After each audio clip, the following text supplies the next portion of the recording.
Shut up mister Sabbir, এটা office আর আমি অফিসের বস। আপনি একজন কর্মচারী হয়ে বসের নাম ধরে ডাকার অধিকার কোথায় পেলেন? Sorry ma'am. আরে বাবা, একটু আগেই তো আমাকে কিভাবে শাসালো আর এখনই বস হয়ে গেল। কাজে মন দিন। Okay ma'am. আপনারা কিছু বুঝতে পারছেন না, তাই তো? আচ্ছা চলুন ফ্ল্যাশব্যাক থেকে ঘুরে আসি। আমাকে কিডন্যাপ করে নিয়ে এসেছে, কিন্তু কেন, কী কারণে সেটা বলতে পারি না। তাও আবার একটি পেতনি, সরি মেয়ে মানুষ। মেয়েটি এসে আমার ঠোঁটে কিস করলো। যখন কিস করলো তখন ভালোই লেগেছে। ফার্স্ট টাইম তো, তাই একটু বেশিই ভালো লেগেছে। যাই হোক, আমাকে নাকি আরো 2 ঘন্টা এভাবে চেয়ারে বাঁধা অবস্থায় বসে থাকতে হবে।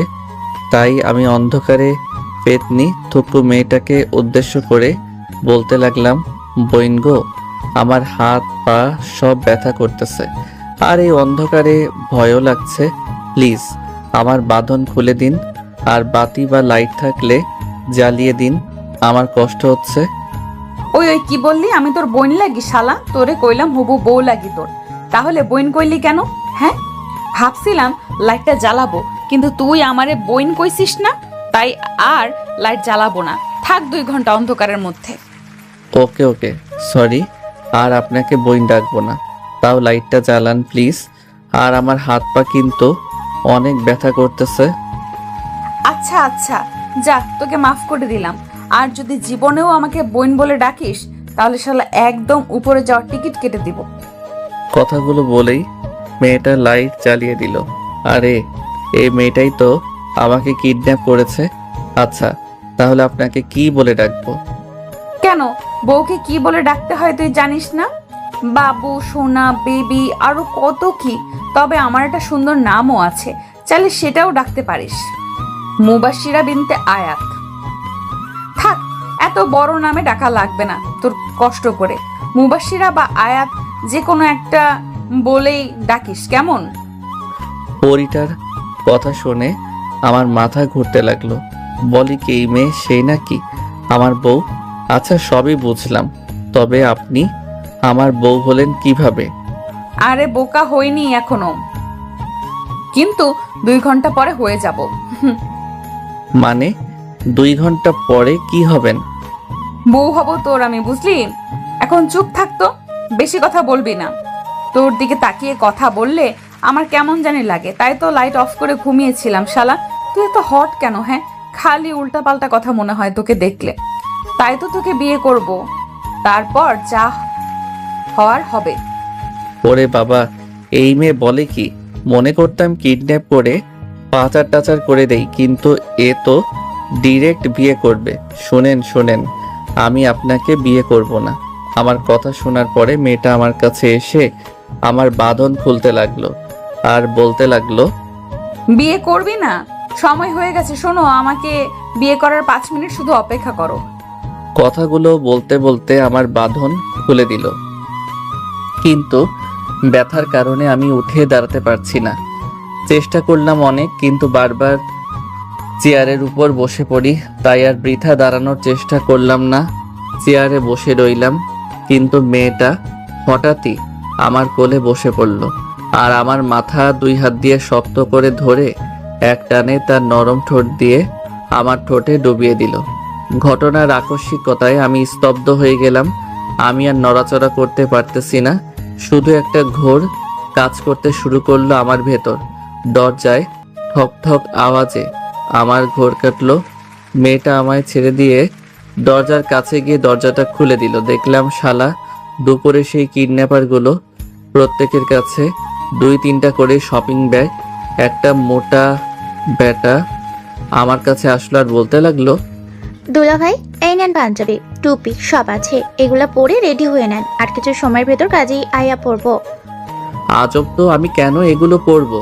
আমার এই কথা শুনে মেয়েটা আমার কাছে আসলো আর সবগুলোরে উদ্দেশ্য করে বলতে লাগলো, দোস্তরা একটু বাইরে যা তো, আমি তোদের দুলা ভাইয়ের একটু ডোজ দিয়ে রেডি করে আনছি। আর হ্যাঁ, 10 মিনিটের মধ্যে কাজই নিয়ে আসবি। ভাই গো ভাই, আমি তো মাইনকার চিপাই ফাইসা গেছি। ওই মেয়ের আপনার একটা বুদ্ধি দেন তো, এই মেয়ের হাত থেকে কেমনে বাঁচবো? আরে আরে কি করছেন কি আপনি? ছাড়ুন আমায়।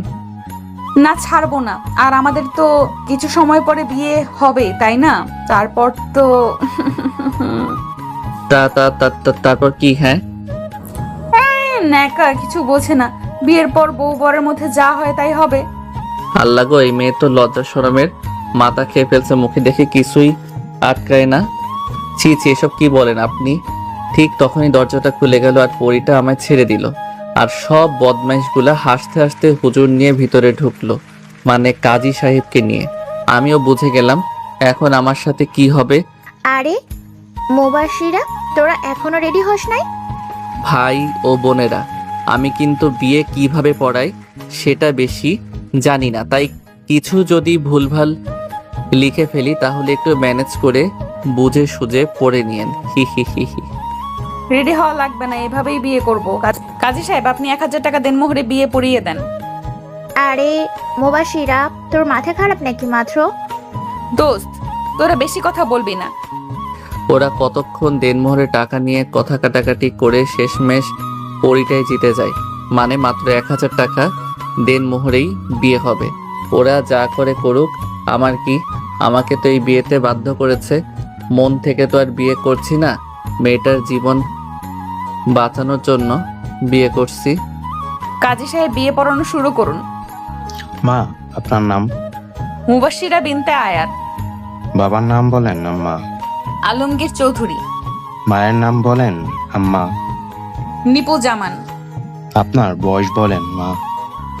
27 বছর। আর এই মেয়ে তো আমার বড়, দেখে বোঝাই যায় না এই মেয়ে আমার বড়। শেষমেশ সিনিয়র একটা মেয়েকে বিয়ে করে লাগতেছে কপাল আমার। তখনই কাজী সাহেবের কথায় ভাবনা থেকে বের হলাম। বাবাজি, আপনার নাম বলেন। সাব্বির হাসান, বাবা খাইরুল খান, মা মায়া বেগম, আর আমার বয়স 26 বছর। সব একদমে বলে দিলাম। যখন বয়স বললাম তখন কাজী সাহেব অবাক হয়ে আমার দিকে কিছু সময় তাকিয়ে থেকে মুচকে একটা হাসি দিয়ে বলে উঠল, ব্যাপার না, এখন বয়স নিয়ে তেমন কোনো সমস্যা হয় না। নিশ্চয়ই প্রেম করে বিয়ে করেছেন আপনারা, তাই না? কাজী সাহেব, আপনি ঠিকই ধরেছেন, আমরা ভালোবেসে বিয়ে করছি।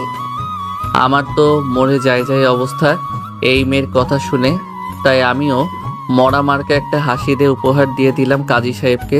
সব ফর্মালিটি শেষ, তবে এখন শুধু কালিমা পড়ে বিয়ে করা বাকি। কাজী বলতে লাগলো, মা, আপনি কবুল বলেন। কবুল কবুল কবুল। ওরে বাবা, এই মেয়ে ঠাস ঠাস করে 3 বার কবুল বলে দিল। বাবাজি, আপনিও কবুল বলেন। অনেক ভয় করছিল, তারপরও বলে দিলাম কবুল কবুল কবুল।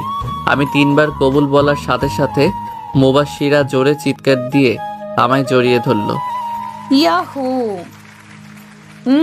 কলিজা, আমি আজকে অনেক খুশি। অবশেষে কালিমা পড়ে আমাদের বিয়েটা হয়ে গেল। কাজী সাহেব দোয়া করে চলে গেলেন। আমি চুপচাপ বসে থাকলাম। তখন একজন বলে উঠল, ভাইয়া সরি, তবে এটা বলতে পারি আপনি কখনোই আমার এই পাগলি বোনের কাছ থেকে কষ্ট পাবেন না।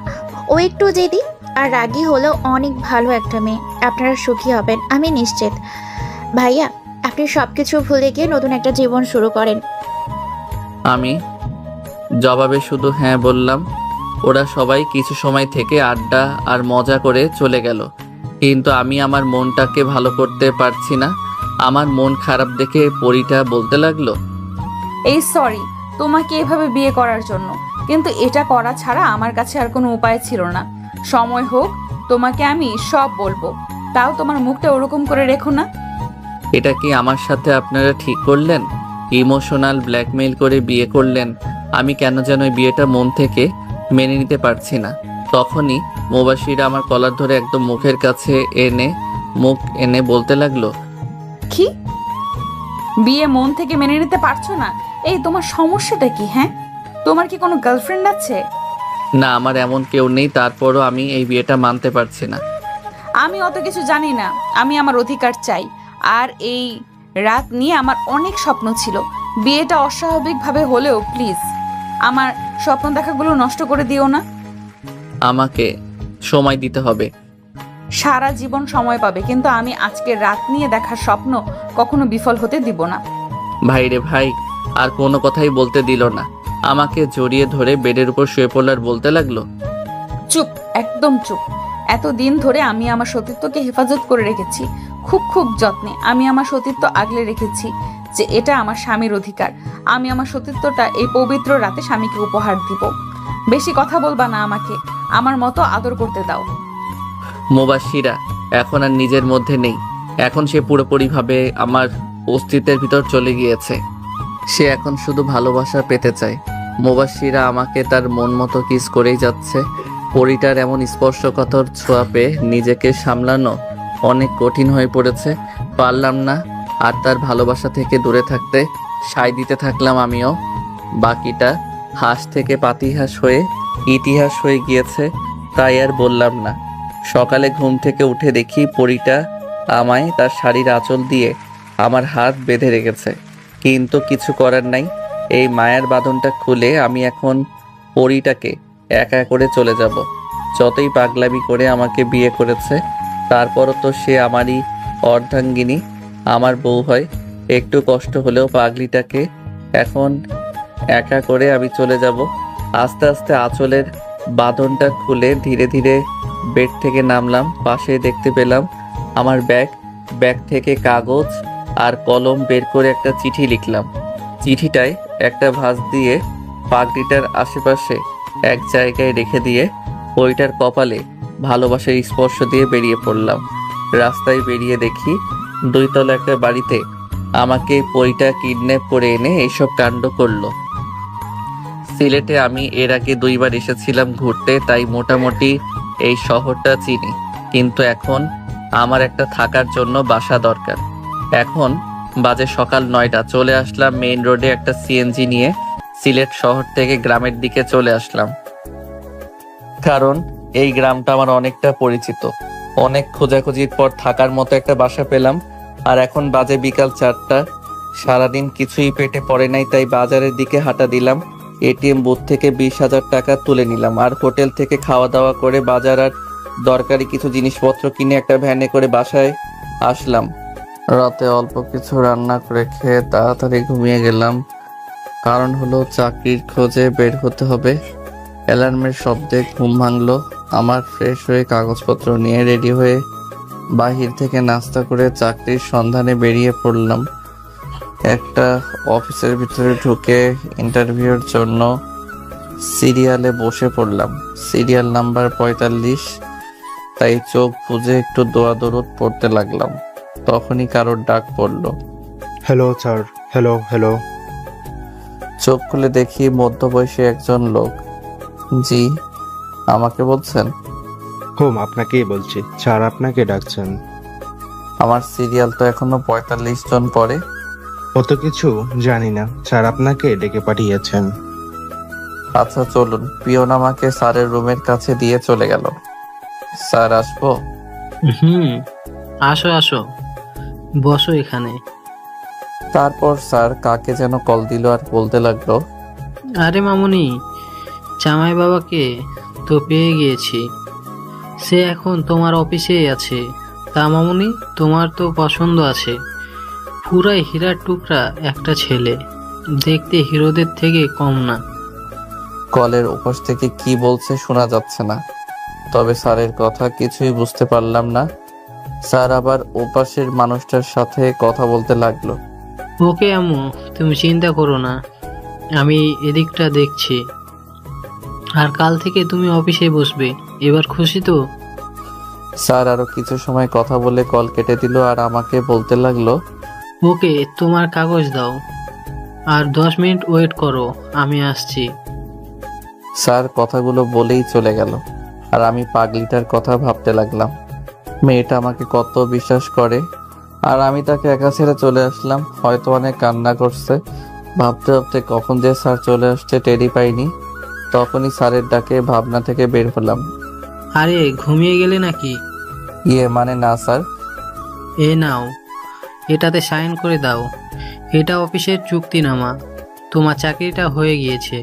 কাল থেকে তোমার জয়েনিং আর তোমার বেতন 45,000 টাকা। স্যারের কথাই শুনে আর বেতনের কথা শুনে খুশি হয়ে গেলাম। আর স্যারের দেওয়া পেপার না দেখেই সাইন করে দিলাম। চুক্তি নামাটা পড়লে না সাইন করে দিলে? ওকে, ভালো, আর পড়া লাগবে না। কাল থেকে তুমি আমার মেয়ের পার্সোনাল সেক্রেটারি। আর কাল থেকে আমি আর এই চেয়ারে বসবো না। আমার মেয়ে কাল থেকে সব কিছু দেখাশোনা করবে। আমার আজকে এই অফিসে শেষ দিন। আর হ্যাঁ, কালকে খুব তাড়াতাড়ি চলে আসো অফিসে। কেমন? তো কাল দেখা হতেও পারে, আবার নাও হতে পারে। স্যারের সাথে কথা বলে বাসার উদ্দেশ্যে রওনা দিলাম। বাসায় এসে খুব বেশি মনটা খারাপ হয়ে গেল। পাগলিটার পাগলামিগুলো খুব করে মনে পড়তে লাগলো। পরিটাকে আমিও ভালোবাসি, কিন্তু আমি আমার এই অসময়ে তাকে আমার কাছে রাখতে চাই না। তাই তো একা রেখেই চলে এসেছি। একটু ভালো লাগছে না। আমি মেয়েটার বিশ্বাস নিয়ে খেললাম। চোখটা বুঝলেই মেয়েটার মায়াবী মুখটা ভেসে উঠছে। দিনটা কেটে গেল আমার পাগলিটার কথা ভেবে ভেবে। রাতে হালকা কিছু খেয়ে ঘুমিয়ে গেলাম। অ্যালার্মের শব্দে ঘুম থেকে উঠে রেডি হয়ে বাহির থেকে নাস্তা করে অফিসের দিকে হাঁটা দিলাম। মেইন রোডে এসে একটা রিক্সাও পাচ্ছি না, তাই হেঁটেই অফিসে যেতে লাগলাম। অফিসের ঘড়ির দিকে তাকিয়ে দেখি 10 মিনিট লেট। হায় আল্লাহ, প্রথম দিনই লেট। তখনই পিয়ন আসলো আর বলতে লাগলো, স্যার, ম্যাম আপনাকে ডাকছে। ওকে, আপনি যান, আমি দেখা করে আসছি। স্যার, দেখা করে আসতে হবে না। আপনার ডেস্ক ম্যামের কেবিনেই দেওয়া হয়েছে, আপনি সেখানেই বসবেন। আমি পিয়নের কথায় তেমন কিছু মনে করলাম না, কারণ আমি তো ম্যামের পার্সোনাল সেক্রেটারি। হয়তো সেই সুবাদে পাশাপাশি আমার ডেস্ক দিয়েছে। গিয়ে দেখি ম্যাম উল্টো দিক হয়ে বসে আছে। আসবো ম্যাম? কামিং, বসুন বসুন। আপনার অপেক্ষায় ছিলাম মিস্টার সাব্বির হাসান। কণ্ঠটা বেশি না, খুব বেশি চেনা মনে হলো। ভয়ে ভয়ে বসে পড়লাম চেয়ার টেনে। আর যখন ম্যাম আমার দিকে ঘুরলো, তখনই আমার ভয়টাই সত্যি হয়ে গেল। আপনারা যেটা ভেবেছেন সেটাই।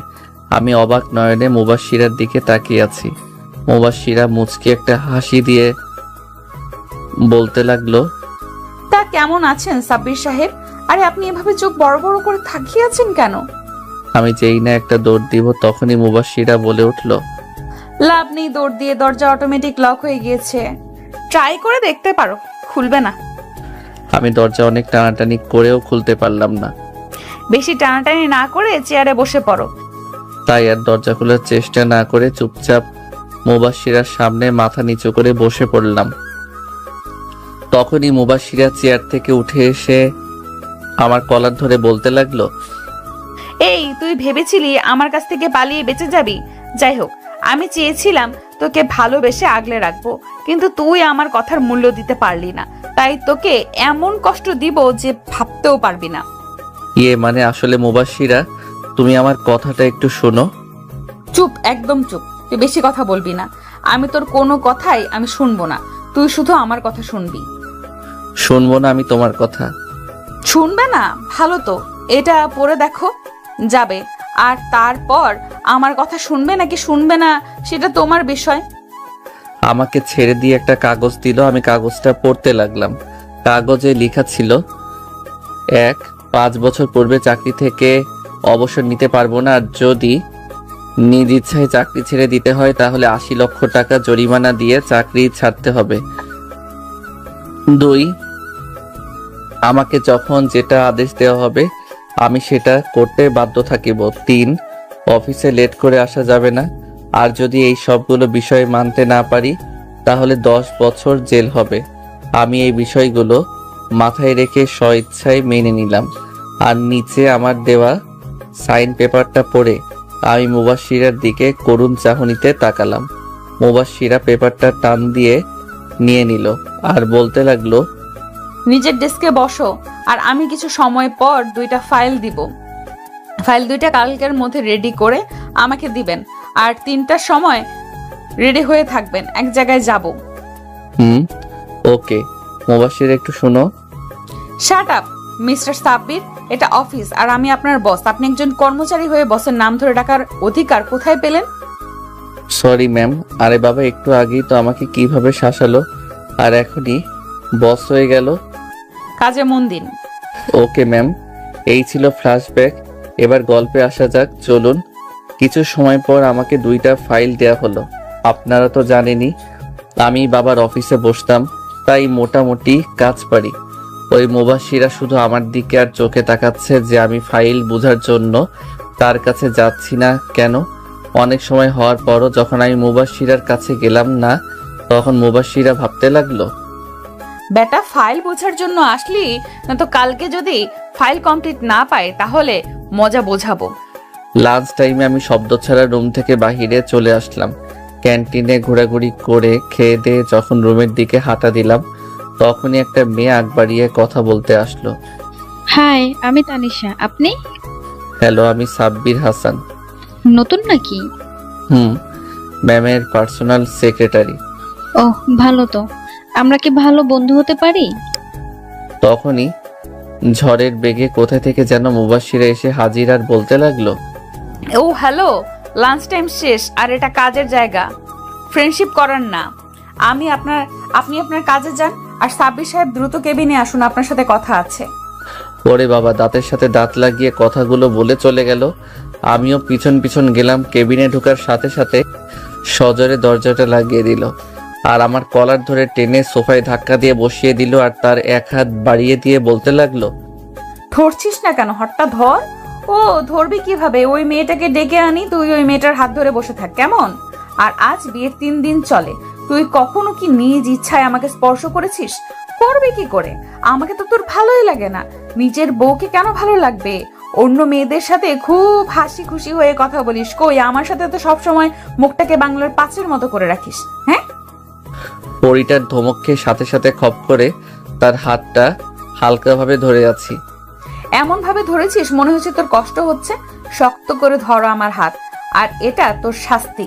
আজ অফিস শেষ হওয়া পর্যন্ত তুই আমার হাত ধরে রাখবি।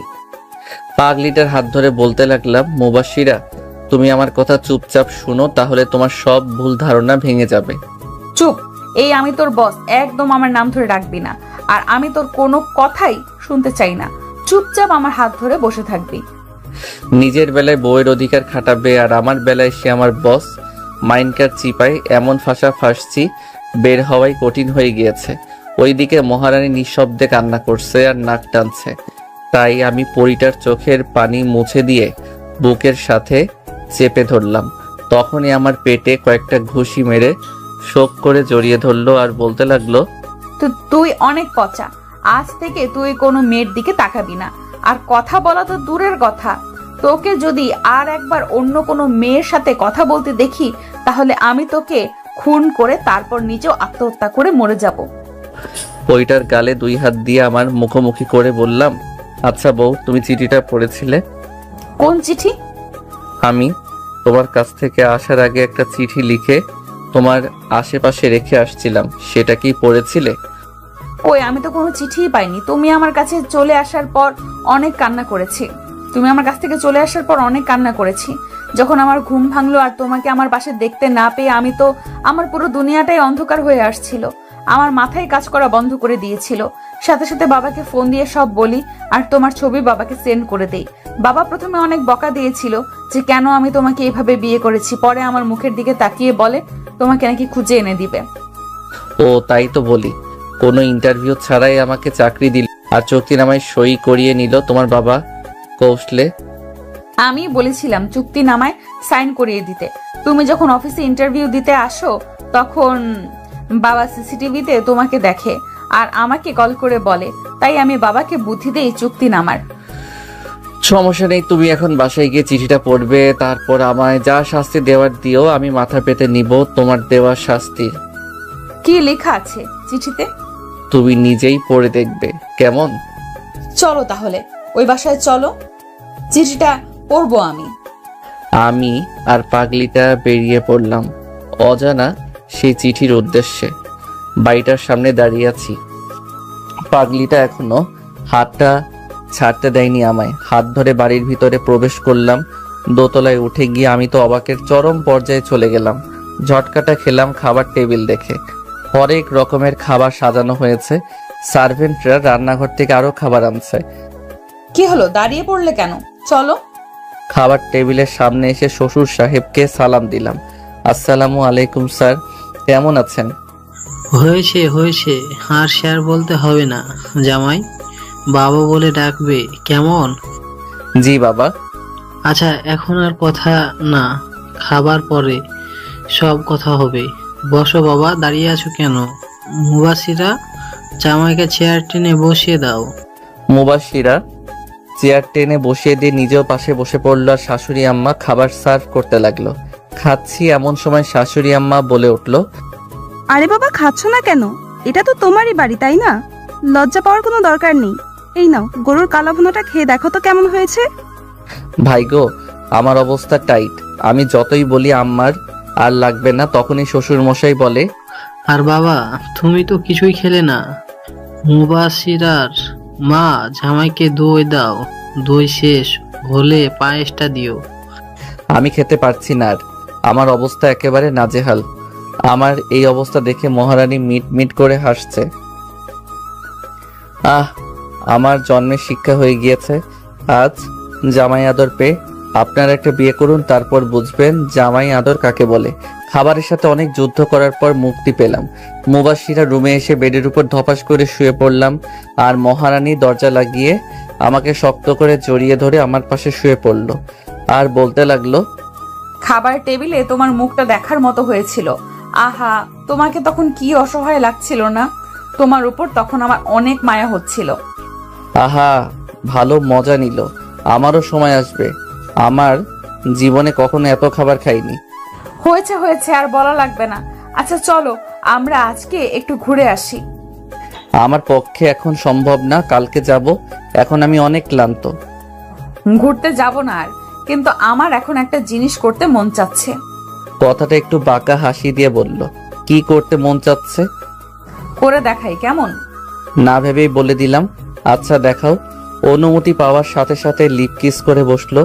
আমার চোখ বড় বড় হয়ে গেল। শরীরে তো এক প্রকার কারেন্ট বয়ে গেল। আমি রেসপন্স করছি না দেখে আমার চুল টেনে ধরলো। তারপর আমিও রেসপন্স দিতে লাগলাম আর পরিটা যেন কন্ট্রোল হারিয়ে ফেলছে। তাই আমি নিজেকে ছাড়িয়ে নিলাম আর এটাই আমার জন্য বিপদ হয়ে দাঁড়ালো। ওই কুত্তা, কি হলো? সরে গেলি কেন? এখন এসব না, পরে। ঠিক আছে পরি। না না, শুধু কিস করব, অন্য কিছু করব না। বলেই আবার কিস করতে লাগলো। জানি হাজারো বলে কিছু হবে না, পাইছি একটা রোমান্টিক বউ। পরের দিন খুব সকালে অনেক বুঝিয়ে তারপর ভাড়া বাসায় আসি আর ফ্রেশ হয়ে রেডি হয়ে অফিসে চলে গেলাম। পরিটা এখনো আসে নাই। আমি কেবিনে বসে বসে ফাইলগুলো ঠিক করছিলাম, তখনই দরজা খুলে মুবাশিরা কেবিনে প্রবেশ করলো। ভিলেন মার্কে একটা হাসি দিয়ে বলতে লাগলো, সাব্বির, কালকের ফাইলগুলো কি কমপ্লিট হয়েছে? আজ লাঞ্চের পরে মিটিং আছে। আর একটু আছে, 10 মিনিটের মতো লাগবে। তখন মুবাশিরা অবাক হয়ে বলতে লাগলো, তুমি এই ফাইলগুলো কমপ্লিট করে ফেলেছো কিভাবে সম্ভব? তুমি না নতুন জয়েন করেছো আর তোমাকে তো কোনো কাজও বুঝিয়ে দেওয়া হয়নি, তাহলে তুমি এত তাড়াতাড়ি ফাইলগুলো কমপ্লিট করলে কিভাবে? এটা ম্যাজিক, বুঝলেন পরি? শাট আপ, এটা বাসা না, অফিস। ম্যাম বলে ডাকবে। মনে করেছিলাম মহারানী ঠিক হয়েছে, নিজে তো ঠিকই মন মতো ডাকছেন। আমি তোমার বস, সো আমি ডাকতেই পারি। আর বক বক না করে ফাইলগুলো দাও, দেখি কি করেছো। 10 মিনিট পরে ফাইলগুলো ভালোভাবে দেখে পাগলিটার কাছে নিয়ে গেলাম। ফাইলগুলো উল্টো পাল্টে দেখলো আর চোখে তাকিয়ে বলতে লাগলো, মিটিং এর জন্য প্রিপারেশন নাও, তোমাকে উপস্থাপন করতে হবে। মুখটা গোমরা করে বললাম, ওকে ম্যাম। মনে মনে প্রিপারেশন নিচ্ছিলাম, তখনই পরিটা ওর চেয়ার থেকে উঠে এসে আমার গলা জড়িয়ে ধরে আমার কোলের উপর বসে পড়ল। তাই আমিও ভাব দেখিয়ে বললাম, আরে আরে ম্যাম, কি করছেন? ছাড়ুন, কেউ এসে পড়বে। চুপ, একদম চুপ। দরজা লক করা আছে, কেউ পারমিশন ছাড়া আসতে পারবে না। আর এত বক বক করো কেন? হ্যাঁ, আমি তোমার বস, সো যা ইচ্ছা তাই করব, কিন্তু তুমি চুপচাপ বসে থাকবে।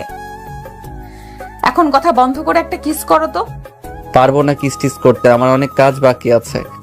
এই, তোর কি চুক্তিনামার কথা ভুলে গিয়েছিস? যা বলছি তাই কর।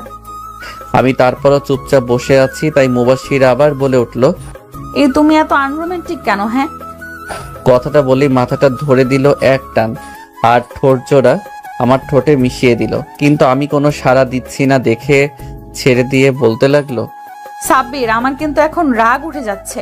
থাক।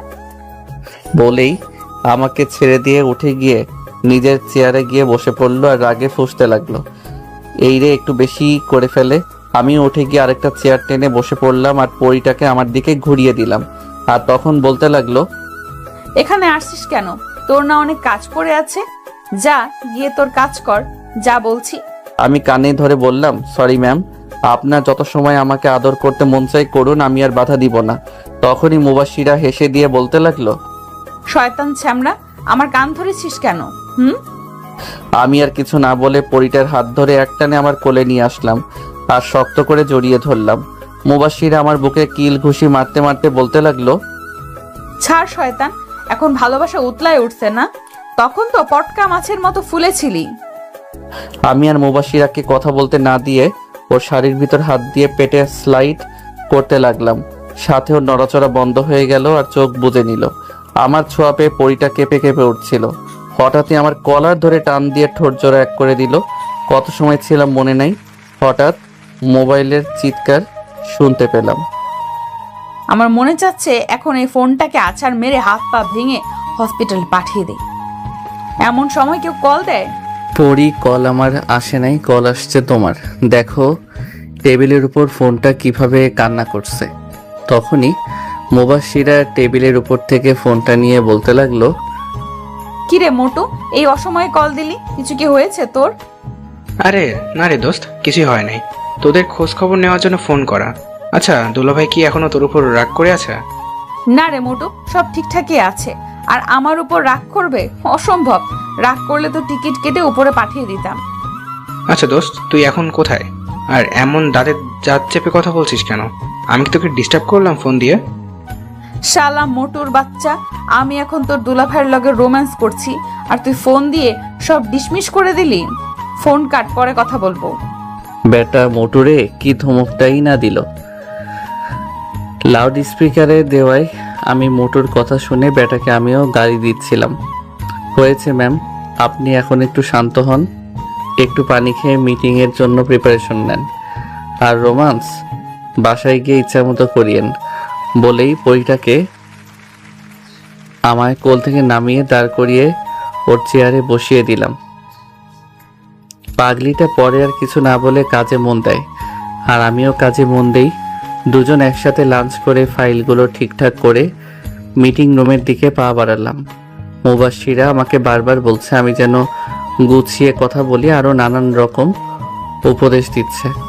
ডিলটা যেন হাতছাড়া না হয়ে যায়, কিন্তু কাদের সাথে ডিল হবে আমি তা এখনো জানি না। মিটিং রুমে প্রবেশ করে যে যার আসনে গিয়ে বসলাম। এ কি, আমি সামনে কাকে দেখতে পাচ্ছি? আরে ভাই, সামনে আমার বাবাকে দেখতে পাচ্ছি। তার মানে ডিলটা আমাদের কোম্পানির সাথে। মুবাশিরা প্রজেক্টের বিষয়ে খুঁটিনাটি বুঝিয়ে আমাকে দাঁড় করিয়ে দিল। এতক্ষণ বাবা আমাকে না দেখলেও এখন ঠিকই দেখে ফেললো, আর সাথে সাথে দাঁড়িয়ে বলে উঠল, সাব্বির বাবা, তুমি এখানে? আমি তোমাকে পুরো বাংলাদেশ খুঁজে বেড়াচ্ছি। বাবা চলো বাসায়, তোমাকে ওই ছোট মেয়েটার সাথে বিয়ে দেব না। সবাই তো আমার আর বাবার দিকে অবাক নয়নে তাকিয়ে আছে, আর মুবাশিরা তো পুরাই বরফের মতো জমে গিয়েছে। বাবা যখন বুঝলো যে এখানে অনেক মানুষ আছে, তখন আবার বলে উঠল, সরি, মিটিং এখানেই শেষ, আর ডিলটা আপনারাই পাচ্ছেন। আর আপনারা সবাই প্লিজ বাইরে চলে যান, শুধু সাব্বির সাহেব বাদে। আমি ওই স্ট্যাচুর মতো দাঁড়িয়ে আছি। একে একে সবাই বাইরে যাওয়ার মুবাশিরা বাবাকে উদ্দেশ্য করে বলল, স্যার, আপনি কি সাব্বিরকে চেনেন? আরে চিনবো না মানে? সাব্বির আমার একমাত্র ছেলে। আমার সাথে রাগ করে বাসা থেকে চলে গিয়েছে। আমি পুরো বাংলাদেশ খুঁজেও পেলাম না, আর এখানে সে চাকরি নিয়ে কাজ করছে। মুবাশিরা হঠাৎ করে বাবাকে সালাম করলো, আর বাবা মুবাশিরার কাণ্ড দেখে অবাক হয়ে গেল। আর মুবাশিরাকে বলতে লাগলো, আরে আরে কি করছো তুমি মা? আমাকে সালাম করছো কেন? মুবাশিরা কথাগুলো বলেই এক দৌড়ে চলে গেল। এটা কি হলো? আমাকে ফাঁসিয়ে দিয়ে সে পগার পার হয়ে গেল। তখন বাবা আমাকে জিজ্ঞেস করলো, কি বলে গেল মেয়েটা? যাই হোক সাব্বির, মেয়েটাকে মানে বাবা, কি মানে করছো? বলো মেয়েটাকে। কেমনটা লাগে আমাকে ফাঁসিয়ে দিয়ে এখন সে উধাও? কি হলো সাব্বির, চুপ করে আছো কেন? বলো মেয়েটাকে। আসলে বাবা, আমরা বিয়ে করে ফেলেছি। মেয়েটা তোমার বাড়ির বউ। কথাগুলো শোনার পর বাবা কিছু সময় চুপ থেকে বলে উঠল, 2 দিনের মধ্যে বৌমা আর তোমাকে যেন বাড়িতে দেখতে পাই। জাস্ট 2 দিন। যা বাবা। আমার আর কোনো কথাই শুনলো না, হন হন করে চলে গেল। আমি পাশ থেকে পানির বোতলটা নিয়ে ঢক ঢক করে পুরো 250 মিলি সাবার করে দিলাম। ও মা! মিটিং রুম থেকে বাইরে এসে অবাক না হয়ে আর পারলাম না, কারণ মুবাশিরার বাবা আর আমার বাবা দুজনের সাথে কথা বলছে। তাই আমি আর সেখানে গেলাম না। মিটিং রুমের দরজার সামনেই দাঁড়িয়ে দাঁড়িয়ে তাদের কাণ্ড কারখানা দেখতে লাগলাম। তখনই মুবাশিরা ট্রেতে করে 2 মগ কফি নিয়ে আসলো। শ্বশুর মশাইয়ের বাবাকে নিজ হাতে কফি সার্ভ করলো আর ভদ্রমের মতো বাবার পাশে দাঁড়িয়ে রইল। তখন বাবা মুবাশিরাকে তার পাশে বসিয়ে মাথায় হাত বুলিয়ে দিতে লাগলো। তাদের মাঝে কি কথা হচ্ছে তা আমি শুনতে পাচ্ছি না, তাই আমাদেরকেও বলতে পারছি না। এইদিকে মহারানী দেখি লজ্জায় লাল হয়ে মাথা নিচু করে বসে আছে। তখন আমার মাথায়ও একটা শয়তানি বুদ্ধি আসলো। আমি আমার ফোনটা বের করে একটা মেসেজ দিলাম, কি মহারানী বাবার সামনে তো লজ্জায় লাল নীল হচ্ছ, আর আমার সামনে আসলে তো। তখনই মুবাশিরার ফোনে টুং করে শব্দ হলো, আর এদিক ওদিক তাকিয়ে আমাকে দেখে টুপ করে চোখ মেরে দিল। কি মেরে বাবা, আমার সামনে একটু লজ্জা পাই না। তখনই আমার ফোনটাও টুং করে বেজে উঠল।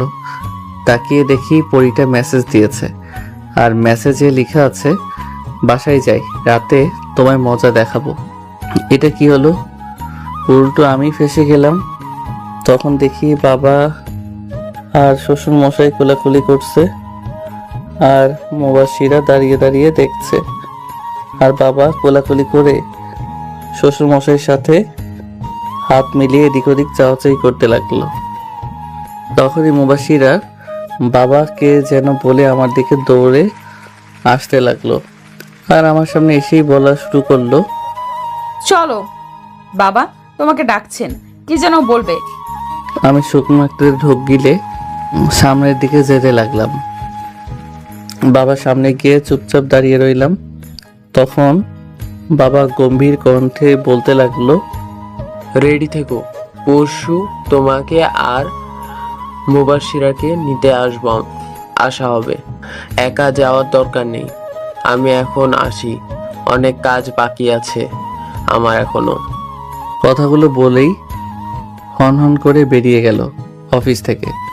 তখন শ্বশুর মশাই বলতে লাগলো, আরে ছেলে দেখি ভয় পাচ্ছে। ভয় পাওয়ার কি আছে, এখানে যাও, বাসায় যাও, দুজনে ফ্রেশ হয়ে সব কিছুর প্ল্যানিং করো। আমাকে কিছু বলতে না দিয়ে মুবাশিরা আমার হাত ধরে টানতে টানতে নিয়ে আসতে লাগলো, আর শ্বশুর মশাইকে বলতে লাগলো, আচ্ছা বাবা, তুমি এই দিকটা দেখো, আর সবাইকে ইনভাইট করে তাড়াতাড়ি চলে আসো বাসায়। গাড়িতে উঠে মুবাশিরা ড্রাইভ করতে লাগলো, আর আমি গাল ফুলিয়ে বসে রইলাম। মুবাশিরা অনেক কিছু জিজ্ঞাসা করছে, বাট আমি কোনো কিছুরই উত্তর দিচ্ছি না দেখে মুবাশিরা এক পাশে গাড়ি সাইড করলো আর বলতে লাগলো, এই বাদর ছেলে, কি হয়েছে? কথা বলছো না কেন? মনে হচ্ছে অনেক রেগে আছো। আমি তাও কোনো কথা না বলে চুপচাপ বসে রইলাম। এবার মুবাশিরা বেশ রেগে গিয়ে বলতে লাগলো, কথা না বলে কিন্তু তোকে এক্ষুনি খুন করে ফেলবো। আমি কিন্তু এখন অনেক রেগে আছি। পরে উল্টোপাল্টা কিছু করে ফেলবো এই বলে দিলাম। আমি পাগলিটার দিকে আর চোখে তাকিয়ে দেখি রাগে একদম লাল হয়ে গিয়েছে, পুরাই টমেটোর মতো। আমি ফিক করে হেসে দিলাম। আমার এমন হাসি দেখে পরিটা বোকা বনে গেল। কি হলো? তুমি না এই রেগে কথাই বলছিলে, এখন আবার এমন করে হাসছো কেন? আরে এসব করেছি তো তোমাকে রাগানোর জন্য, কারণ রাগলে তোমাকে আরো বেশি সুন্দর লাগে। তবে রে ফাজিল ছেলে, তোর আজকে খবরই আছে। জানিস আমি কত ভয় পেয়ে গেছিলাম, মনে করেছিলাম তুই আমার উপরে রেগে গিয়ে কথাই বলছিস না। যদি আমাকে ছেড়ে চলে যাস আর কোনো সময় এমন করবি না, আমার সাথে এক মুহূর্তের জন্য কথা বলা বন্ধ করবি না। তুই আমার সাথে কথা না বললে আমি মরে যেতে চাই। তুই বুঝিস না কেন? হ্যাঁ, আমাকে তুই বুঝবি, বল। পাগলিটা আমার বুকে আস্তে আস্তে কিল ঘুষি মেরে আর সাথে সাথে কান্না করতে করতে কথা বলছিল। এখনো কান্না থামায়নি, তাই আর উপায় না পেয়ে এক টান দিয়ে আমার বুকের মাঝে নিয়ে চার ঠোঁট এক করে দিলাম। সাথে সাথে সব ঠান্ডা হয়ে গেল। জানি পইটাকে ঠান্ডা করতে হলে এটাই করা লাগবে। কিছু সময় পর ছেড়ে দিলাম আর দেখি মহারানী লজ্জা পাচ্ছে। লজ্জা পেয়ে কথা বলা বন্ধ করে দিয়ে মাথা নিচু করে বসে আছে। এই প্রথম আমার কাছে এমন লজ্জা পাচ্ছে পরীটা। এখন মনে হচ্ছে পৃথিবীর সকল সৌন্দর্য পরীটাকে ঘিরে ধরেছে। আমি তো চোখ সরাতে পারছি না। হঠাৎ করে মুবাশিরা আমাকে জড়িয়ে ধরে আমার বুকে মুখ লুকালো আর বলতে লাগলো, যা শয়তান পোলা, দেখছে যে আমি লজ্জা পাচ্ছি তাও কেমন করে তাকিয়ে থাকে, মনে হচ্ছে এক্ষুনি মাটির নিচে চলে যাই। তা হঠাৎ এমন লজ্জা পাচ্ছ যে? কই আগে তো লজ্জা পাওনি। জানি না দুষ্টু পোলা কোথাকার, গাড়ি চালাও, আমি এখন আর ড্রাইভ করতে পারবো না। আমি ড্রাইভিং সিটে বসে ড্রাইভ করে বাসায় চলে আসলাম। আর পুরো রাস্তায় পরীটা আমার বুকে মুখ গুজে বসেছিল। লজ্জায় ঠিকমতো কথাও বলে নাই। বাসার সামনে গাড়ি থামাতে গেট খুলে দৌড় দিয়ে চলে গেল। ওর লজ্জা পেতে দেখে আমার চরম পর্যায়ে হাসি পাচ্ছিল। অনেক কষ্টে হাসি থামিয়ে বাড়ির ভিতর চলে গেলাম। আর তখনই বাসার ভিতর গিয়ে দেখি শাশুড়ি আম্মা কার সাথে যেন মোবাইলে হেসে হেসে কথা বলছে। আমাকে তাড়াতাড়ি করে বলতে লাগলো, আচ্ছা চলে এসেছে, এখন রাখি, 2 দিন পর তো দেখাই হবে, পরের বার আবার সন্দেহ করতে পারে। কথাগুলো বলেই কলটা কেটে দিল আর আমাকে বলতে লাগলো, আরে সাব্বির, বাবা যাও, তাড়াতাড়ি রুমে গিয়ে ফ্রেশ হয়ে আসো, আমি খাবার দিচ্ছি। জি আম্মা, যাচ্ছি। পরে রুমে এসে দেখি ওয়াশরুম অলরেডি বুক হয়ে আছে, মানে মুবাশিরা ফ্রেশ হতে গেছে।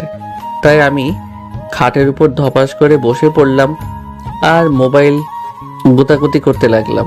কিছু সময় পর মহারানী বের হলো আর আমার দিকে টাওয়েলটা ছুঁড়ে মারলো আর ভাব নিয়ে বলতে লাগলো, হ্যাঁ মিস্টার পিচ্চি সাব্বির ওরফে জুনিয়র বর, যাও এক্ষুনি ফ্রেশ হয়ে আসো, আমি নিচে যাচ্ছি খাবার রেডি করতে।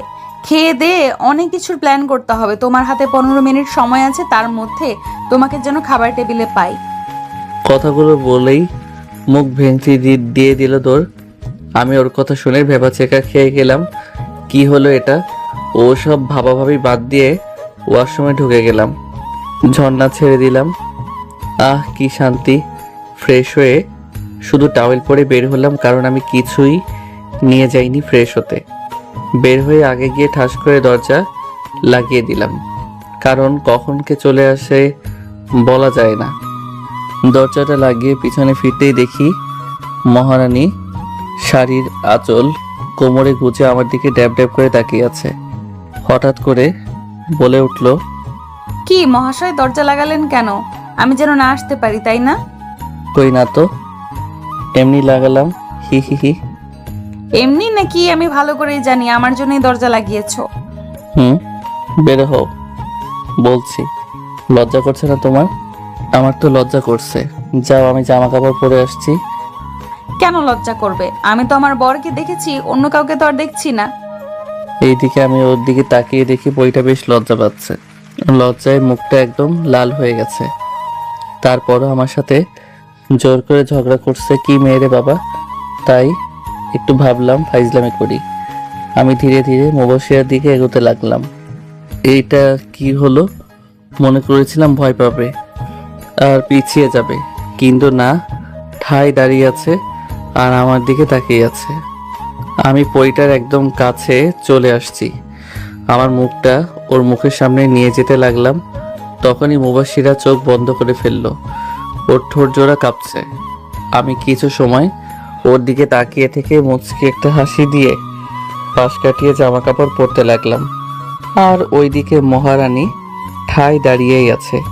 আমি কিছু করছি না দেখে আস্তে আস্তে চোখ খুললো আর আমাকে সামনে পেল না, পিছনে তাকিয়ে দেখে আমি শার্ট প্যান্ট পরে দাঁড়িয়ে আছি।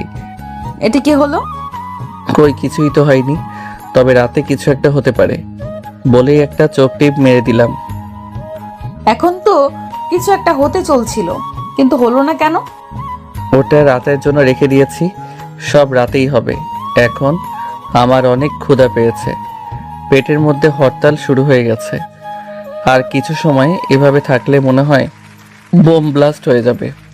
কথাগুলো বলেই দরজাটা খুলে বের হয়ে গেলাম। আর মহারানী তো আমারে গালি দিয়ে 14 গোষ্ঠী উদ্ধার করছে। শালা শয়তান পোলা, এইভাবে ধোকা দিয়ে গেল। কিসটা করলে কি এমন হতো? না না, কিস করে নাই, ভালোই করছে। পরে আবার ওর সামনে যেতে লজ্জায় মরেই যেতাম। আমি কিস করলে তো কোনো লজ্জা লাগে না, আর বেটা খারুসটা কিস করলেই রাজ্যের লজ্জা আমায় ঘিরে ধরে। থাক, এখন থেকে আমি কিস করব পিচ্চিটাকে, ওকে আর কিস করতে দিব না, তাহলে আর লজ্জায় পড়তে হবে না। যাই, আমার অনেক ক্ষুধা লাগছে। আমি খাবার টেবিলে বসে বসে খাচ্ছি আর শাশুড়ি আম্মা আমাকে এটা রেখে ওটা দিচ্ছে। বা এমনভাবে খেতে থাকলে 10 দিনের মধ্যে ইয়া বড় ভুঁড়ি হয়ে যাবে।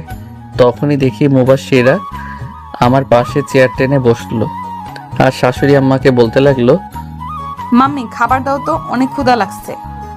নিজে নিয়ে খা। এটা কি হলো আম্মু? তুমি তো আমার জামাইকে বেশ বেড়ে বেড়ে খাওয়াচ্ছ, আর আমাকে বলছো নিজে নিয়ে খেতে। ব্যাপারটা কি বলো তো? ওরা মা মেয়ে তো তুমুল ঝগড়া শুরু করে দিয়েছে আর আমি মুখ টিপে হাসছি আর চুপচাপ খেয়ে যাচ্ছি। আমি খাওয়া দাওয়া শেষ করে সোফায় বসে পড়লাম। কিছু সময় আগেই শাশুড়ি মা মুবাশিরার সাথে ঝগড়া করে চলে গেছেন, আর এদিকে মহারানী রাগ করে গাল ফুলিয়ে বসে আছেন। খাবার নাড়াচাড়া করছে কিন্তু খাচ্ছে না, কিছু একটা ভাবছে হয়তো। তাই আমি বসা থেকে উঠে গিয়ে প্লেটটা টান দিয়ে নিয়ে নিলাম। মুবাশিরা কিছু একটা বলবে তার আগে আমি ওর মুখে খাবার দিয়ে দিলাম। মুবাশিরা আমার এমন কাণ্ডে খাবার মুখে রেখে আমার দিকে তাকিয়ে আছে। তখন আমি ইশারায় খেতে বললাম, সেও ভদ্র মেয়ের মতো খাবার খেয়ে নিল। তারপর আবার কিছু একটা বলতে যাবে, তখনই আরেক লোকমা ওর মুখের মধ্যে দিয়ে দিলাম। এইরকম করে সবটুকু খাবার আমি পরিটাকে খাইয়ে দিলাম। একটা কথা বলারও সুযোগ দেয়নি। যখন খাওয়ানো শেষ হলো তখন আমাকে বলতে লাগলো, কি ব্যাপার, হঠাৎ করে বউয়ের উপর এত দরদ যে? আমিও চোখ মেরে বললাম, বউটা তো আমারই, খেয়াল তো আমাকেই রাখতে হবে, এই আর কি। খাওয়া দাওয়ার পর্ব খতম করে রুমে চলে আসলাম। আর মহারানী রুমে এসে মন খারাপ করে চুপ করে বসে আছে। অন্য সময় হলে হয়তো রোমান্টিক অত্যাচার করত, আর না হলে গল্পের ঝুড়ি নিয়ে বসতো, কিন্তু এখন একদম চুপ মেরে বসে আছে। ওর এমন চুপ থাকাটা আমার ভালো লাগছে না, তাই আমি ওর বাহু ধরে আমার দিকে ফিরালাম। বইটা আমার চোখের দিকে তাকালো আর আমিও তাকালাম আর বললাম, তা রানী সাহেবা, আপনার মনটা খারাপ কেন জানতে পারি? হঠাৎই বইটা বিদ্যুৎ গতিতে আমাকে জড়িয়ে ধরে হাউ মাউ করে কান্না করে দিল। আমিও ওর এমন কাণ্ডে তাজ্জব বনে গেলাম। আমি পরীটাকে পরম যত্নে জড়িয়ে ধরে বললাম, আরে এই পরী, কি হলো, কান্না করছো কেন? কি হলো? আমাকে কেউ এইটুকুতে হেঁচকি উঠিয়ে ফেলেছে কান্না করে। হেঁচকির কারণে কথা বলতে পারছে না। আরে বাবা, কি হলো তোমার, হঠাৎ কান্না করছো কেন? তুমি যদি কান্না করো তাহলে কিন্তু আমি এখনই চলে যাব। তুমি আমাকে ভালোবাসো না, কেউ আমাকে আর ভালোবাসে না। সবাই এখন শুধু আমাকে সবাই শুধু এখন তোমাকেই ভালোবাসে। তখন আম্মু আমাকে কত কথা শোনালো তোমার জন্য। ভাবা যায় এই মেয়ে কতটা বোকা। তখন তো শাশুড়ি মা মজা করে একটু ঝগড়া করেছে, আর এই পাগলিটা সেটা সিরিয়াস ধরে নিয়েছে। এই মেয়েটাকে তো ভবিষ্যতে কিছু বলাও যাবে না। মজা করে কিছু একটা বলবো, সে তো মুখ গোমড়া করে বসে থাকবে আর ভ্যা ভ্যা করে কান্না করে দিবে। এখনো কান্না করেই যাচ্ছে, আর আমার বুকে নাকের পানি চোখের পানি মুছে একাকার করে দিচ্ছে। হঠাৎই দেখি কান্না অফ হয়ে গেল, কিন্তু হেঁচকি থামেনি। বুক থেকে পরিটার মাথার উপরে উঠিয়ে দেখি সে ঘুমিয়ে পড়েছে। আমি আস্তে করে পাগলিটাকে বালিশে শুইয়ে দিলাম, আর আমিও পাশে শুয়ে মহারানীর মাথায় হাত বুলিয়ে দিতে লাগলাম। হঠাৎ করে মুবাশিরা বালিশ থেকে মাথা উঠিয়ে আমার বুকে মাথা রেখে শুয়ে পড়ল। এটা পুরাতন কিছু না, বিয়ের পর থেকেই পাগলিটা আমার বুকেই ঘুমায়।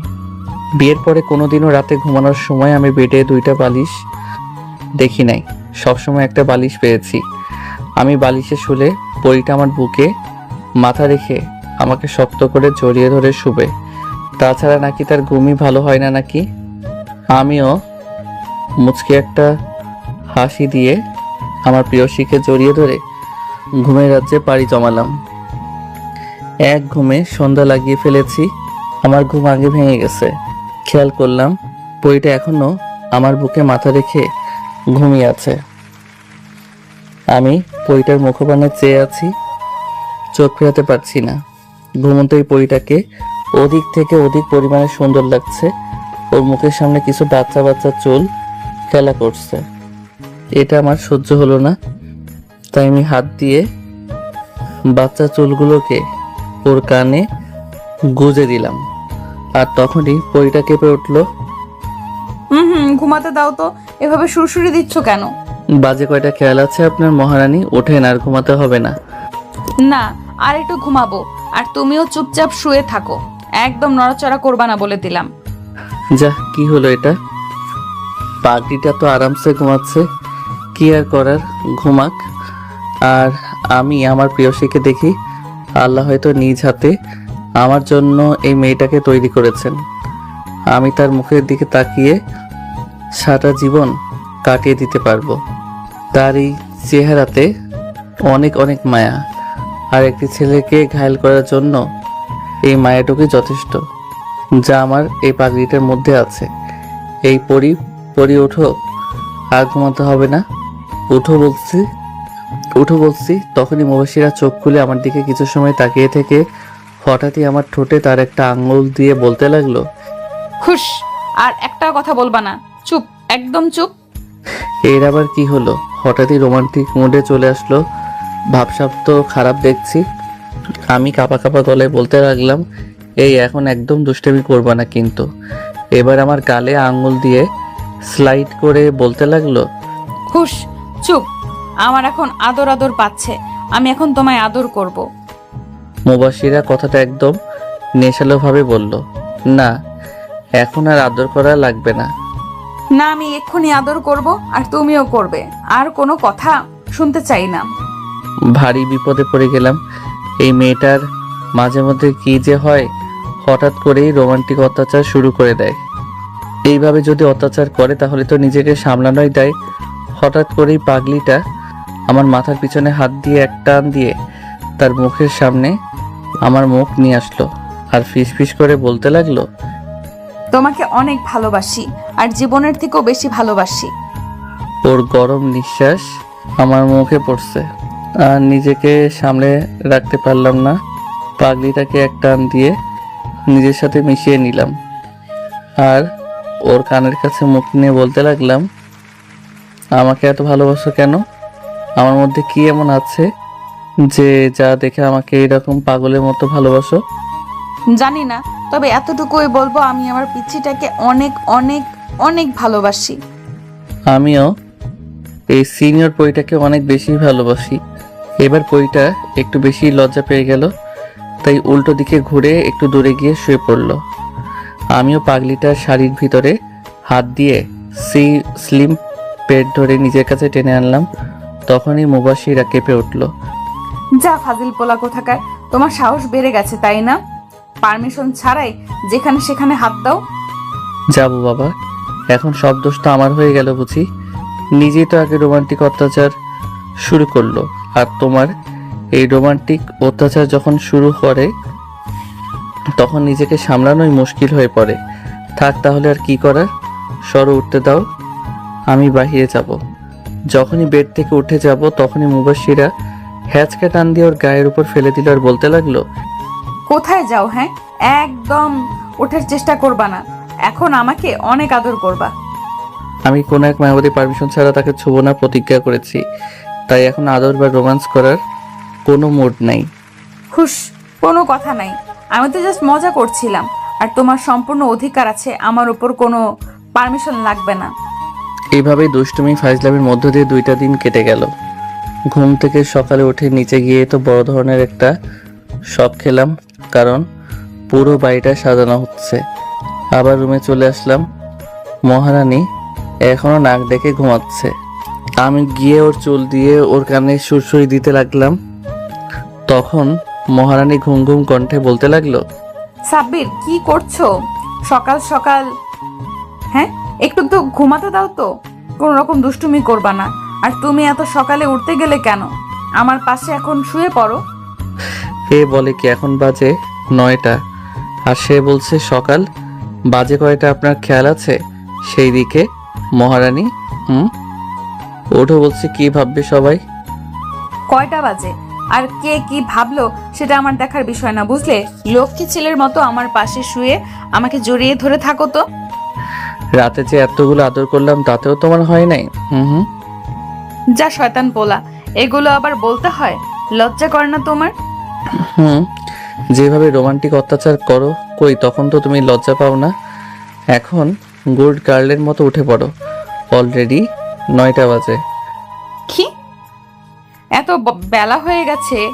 আর তুমি কিন্তু বেশি পেকে গেছো। আর শোনো, আমি কিন্তু তোমার বড়, আর জানো না বড়দের কথা মেনে চলতে হয়। আমি যা বলবো তুমি তাই করবা, বুঝছো আমার পিচ্চিটা? আমি আর কিছু বললাম না। পাগলিটার কথা শুনে পুরাই ভেবাচেকা খেয়ে গেছি। ওর দিকে এক ধ্যানে তাকিয়েছিলাম, কখন যে পাশ কাটিয়ে চলে গেছে টেরি পাইনি। ধ্যান ভাঙলো গাড়ির হর্নের শব্দে। মনে হলো বাড়িতে অনেকগুলো গাড়ি ঢুকলো, তাই বেলকনিতে চলে গেলাম দেখার জন্য যে কারা এই সকাল সকাল আসলো। গাড়ি থেকে যারা নামলো তাদের দেখে তো আমার অলরেডি হাত পা কাঁপাকাঁপি শুরু হয়ে গেল। বাড়িতে মোট 5টা গাড়ি ঢুকেছে। প্রথমটাতে বাবা মা আর চাচা চাচি বের হলো, আর পরের গাড়ি থেকে আমার সব বন্ধুরা বের হলো। তার পরের গুলা থেকে আরো কয়েকজন আত্মীয় স্বজন বের হলো। আমি দৌড়ে নিচে চলে আসলাম আর গিয়ে আম্মুকে শক্ত করে জড়িয়ে ধরলাম। তখন আম্মু কান্না করে দিল আর বলতে লাগলো, কি রে বাবা, তুই মাকে ছাড়া কি করে দূরে দূরে থাকিস? একবার কি মাকে মনে পড়ে না তোর? সরি মা, ভুল হয়ে গেছে, আর হবে না এরকম, প্লিজ আর কান্না করো না তুমি।